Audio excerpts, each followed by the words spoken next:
this goes back into what you want to talk about that time when I made the poll about GRC being technical or non-technical, and, you know, and your thoughts about it, especially coming from, like you said, you just started off as being like a paper pusher. Yeah. How you feel about it? What's your take on it? Yeah, so this is interesting, right? So there's two parts about this. The first, let's define what technical is, right? So sometimes when we hear technical, we think operating systems, we think, you know, programming, we think network devices, routers and switches, but you know, is configuring macros Excel, is that not technical? Like you know, who defines what technical is? Is technical exclusive to operating systems? Or are we, you know, are mathematicians not technical? Like what are scientists not technical? Yeah. You know, what's the definition of technical? Is it just using technology? You know what I mean? So I think the definition of technical is, you know, when we only make technical. When we define technical as working with operating systems, you know, working with network devices, router switches, or, you know, working with, you know, programming, if we just have the definition of technical to just that, we're not acknowledging or respecting, you know, the other areas in our space that are technical that isn't working with those things that I just mentioned before. That's part one. Part two, I would say, you know, as a GRC practitioner, you know, you want to have oversight and make sure the right policies and procedures are in place. That's the G in governance, right? You want to make sure you have the policies in place, you know, and procedures in place to protect the organization and manage risk to an acceptable level. It's hard to advise on risk, right? Because I'm talking from my experience. I have worked with engineers, and I've had a scenario, right, where I didn't know anything about a container technology. And I pressed this engineer and said, hey, what are y'all doing for container security?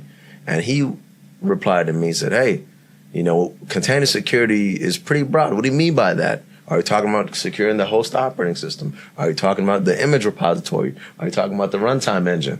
And my answer, I froze. I didn't have an answer for him. I went back to my desk after that meeting, and I told him I'll get back with him. And I sat down. This is like, you know, this is way about 4 years ago. And I remember thinking, like, that was wrong. I shouldn't have pressed him about something I didn't do any homework on, which goes back to advising on risk. You know, as a GRC pro, if you're going to be advising on risk, you don't need to be the expert on said technology, right? You don't need to be the expert of the code repositories that exist within your organization. You don't have to be the expert in routing and switching. However, you should have enough knowledge to have an educated conversation, right? Because you're talking to the expert. You're not the expert. They're the expert. They know how the platform works. They know how the application works. And I believe if you want to do right and maintain the integrity of the profession and put your best foot forward and protect the organization, then you should have a basic understanding and knowledge of the technology stack within your organization. So it's really hard to advise on risk if you don't have any knowledge of the tech stack and stuff. If you don't know what a port or protocol is, the difference between, you know, SSH and Telnet, right? And these are basic, like very like, you know, basic stuff, but like it's the basics that trip most companies up, right? And I would say, like, if we don't, as a GRC pro, if you don't have those sound fundamentals, especially just within your organization, because every business, their tech stacks are different. You know, they might be using Kubernetes. This company might be using OpenShift, right? But you want to make sure you understand the technical fundamentals as well as the technology stack within your organization to advise on risk. Because if you don't understand the tech stack, you know, you're not going to earn the respect of the practitioners that you're working with, the engineers that you're working with. And if our game as a GRC practitioner or security advisor, it is really a game of influence. You cannot influence if there's not a healthy level of acknowledgement that you've done your homework. You know, so, you know, again, this is from my experience.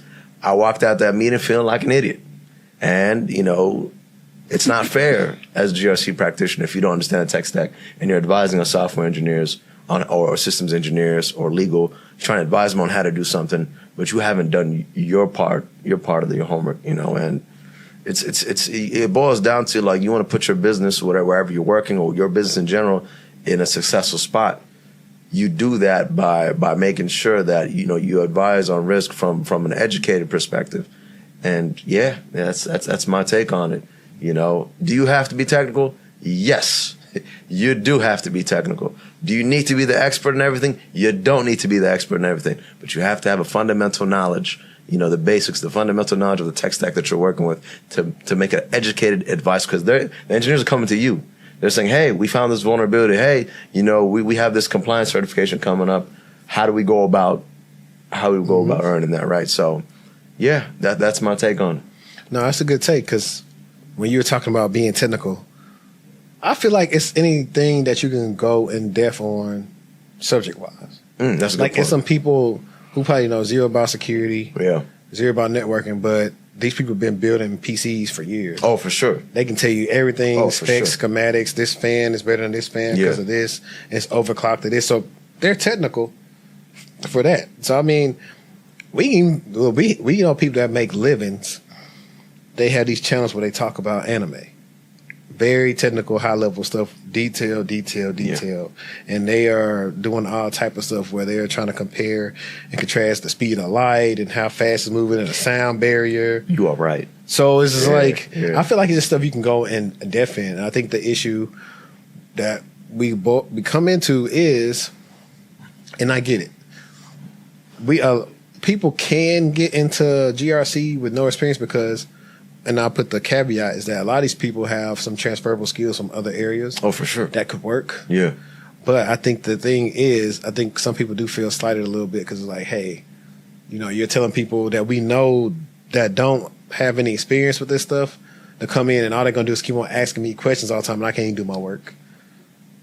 That's it. And that happens a lot. That's it. And, and it's not that people aren't going to help you, right? But it's one of those things where, like, if you come in on a job, right, and you're constantly poking at the engineers, for them, they're like, well, we have a deadline. We have this application we got to push out to production soon. There needs to be a value exchange. I think asking questions is great when you start a new job. I think you should ask questions, especially those first 90 days. But, past that, if you're constantly asking questions, you're poking them, how does this work? How does this work?